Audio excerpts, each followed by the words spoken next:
Nanindigan ang Malacanang na hindi makikialam si Pangulong Ferdinand R. Marcos Jr. sa preventive suspension na ipinataw kay Cebu Governor Gwendolyn Garcia.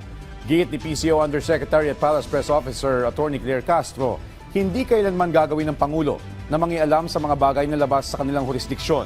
Nais lamang ng Pangulo na masunod kung ano ang nasa batas at matiyak na mananaig ang tinatawag na rule of law.